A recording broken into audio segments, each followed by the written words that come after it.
उस बंदे का धमकी देना और ब्लैकमेल करने का मकसद तो यही है कि गड़ी दुपट्टा पुलिस वाले उसके साथ मिले हुए हैं, तभी वरना अगर मेरे लिए इंसाफ नहीं है तो गड़ी दुपट्टा पुलिस वालों की बहनें माँ बेटियां नहीं है। शादी की तकरीब में ली गई तस्वीर का गलत इस्तेमाल, खातून खुदकशी करने पर मजबूर हो गई। इंसाफ के लिए दरबदर। ख़वातीनो हज़रात खुशामदीद, कश्मीर डिजिटल के प्रोग्राम के साथ मैं हूँ आपकी मेज़बान नौशीन ख्वाजा।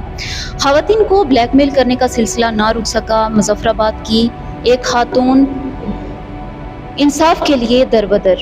शादी की तकरीब में ली गई तस्वीर का गलत इस्तेमाल, खातून खुदकशी करने पर मजबूर हो गई है। आइए खातून की ज़ुबानी जानते हैं कि उनको किस तरह की ब्लैकमेलिंग का सामना है। ये बताइएगा आपका झगड़ा किससे है और क्यों है?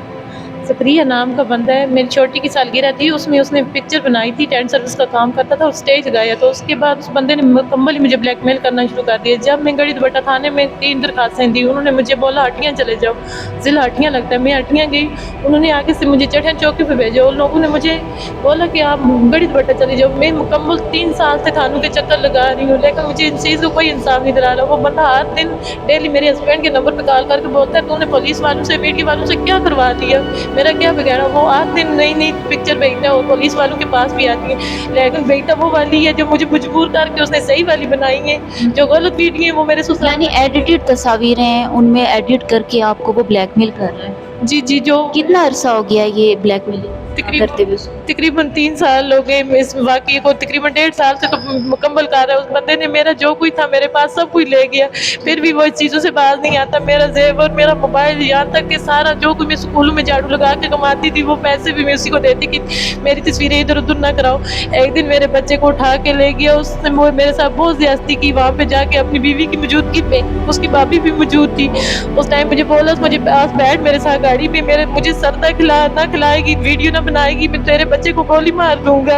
उसके घर वाले भी क्या आपको ब्लैकमेल कर रहे हैं? उसकी बीवी ने मेरे मियाँ के नंबर पे कॉल करके बोला कि इमरान भाई मेरे पास सबूत उस चीज़ की रिकॉर्ड मौजूद है। उसने बोला इमरान भाई आप आ जाओ, मैं आपको देती हूँ, मेरे पास इसकी तस्वीरें और वीडियो, अगर आप नहीं आते मैं 50,000 रुपया मुझे दो, वरना मैं आपकी बीवी की तस्वीरें आप ही जाके थाने में देती हूँ। आगे से मैंने अपने हस्बैंड से मोबाइल लिया, मैंने फ़ौरन उससे बात की, मैंने कहा आप भी जाके थाने में दो, मैं 50,000 रुपया नहीं दे सकती, मैं तंग आ गई हूँ आप लोगों की डिमांडें पूरी कर करके। आप भी बताएं कि मेरे लिए कोई इंसाफ है। आपने पुलिस से कोई रब्ता किया? जब किया था तो उनका क्या रिस्पॉन्स था? मैं जब गड़ी दुपट्टा थाने में पहली दरखास्त दी तब वहाँ पे DSP साहब मौजूद थे। उन्होंने कहा इस बंदे को आप बुलाएं किसी तरह से, इस बंदे से हम मोबाइल छीनते हैं, हम खुद इससे बात करेंगे। फिर मैंने दूसरी दरखास्त जब दी तब सलीम साहब मौजूद थे। फिर उस अपनी घरवाली को वो बंदा लेके मेरे घर आ गया। मैंने उन लोगों को अंदर अपने रख के बहुत मारा। फिर उसकी घरवाली भागती थाने में गई। उस टाइम पुलिस वालों ने मुझे बुलाया। मैंने सलीम साहब को बोला कि इस बंदे को यही से बात करो कि ये बंदा मुझे बहुत तंग करता है। उन्होंने उस बंदे से स्टाम्प लिया, 5 लाख स्टाम्प लिया। उसने कहा कि आज के बाद मैं इस औरत को ब्लैकमेल और तंग नहीं करता। तकरीबन 3 महीने बाद उसने फिर वही काम करना शुरू कर दिया। आप क्या समझती हैं कि आपको धमकियां देने, ब्लैकमेल करने का क्या मकसद है इस बंदे? उस बंदे का धमकियां देना और ब्लैकमेल करने का मकसद तो यही है कि गड़ी दुपट्टा पुलिस वाले उसके साथ मिले हुए हैं, तभी वरना अगर मेरे लिए इंसाफ नहीं है तो गड़ी दुपट्टा पुलिस वालों की बहनें माँ बेटियां नहीं है। अगर वो नहीं मिली हुए तो अगर कोई बात है तो तभी वो कार्रवाई नहीं कर रहे। क्यों? मैं आप कितने बार पुलिस के पास गई हैं? सबसे पहले किसके पास गई थी? फिर उसका क्या रिस्पॉन्स था? उसके बाद आपने कितनी दफ़ा चक्कर काटे थानों में? जब मैं पहली बार गई हूँ थाने में, जब मौजूद वहाँ पे DSP थे, उनके पास मैंने दरखास्त दी। उन्होंने कहा मैं कार्रवाई करूँगा। उन्होंने कार्रवाई की, उस बंदे को डराया धमकाया, पूछा होता वो मुनकर हो गया।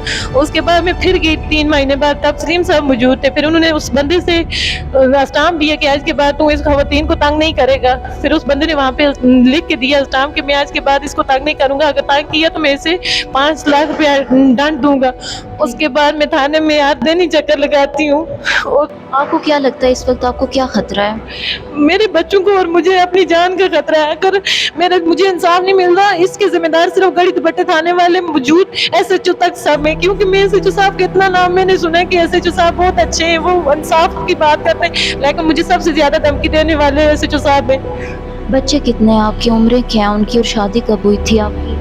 मेरी शादी को 14 साल हो गए। मेरी बड़ी बेटी माशाल्लाह 11 साल की 6th क्लास में पढ़ती है। मेरा बेटा मदरसे में हिफ्ज़ कर रहा है। मेरा बेटा 9 साल का हो चुका है। मेरी शादी इस माहौल में आप किस तरह ज़िंदगी गुजार रही हैं, क्या कहेंगी इस पे, और ख़वातीन को क्या तहफ़्फ़ुज़ हासिल है, इस हवाले से क्या कहेंगी? मुज़फ़्फ़राबाद में आप अपने आप को सेफ़ समझती हैं या नहीं समझती? मैं अपने आप को एक मिनट के लिए सेफ नहीं समझती। मैं तो यही चाहती हूँ कि किसी तरह से मैं मर जाऊँ। मेरे लिए यही बेहतरी, मैं खुदकशी करने की कोशिश की है लेकिन मुझे मरने भी कोई नहीं देता।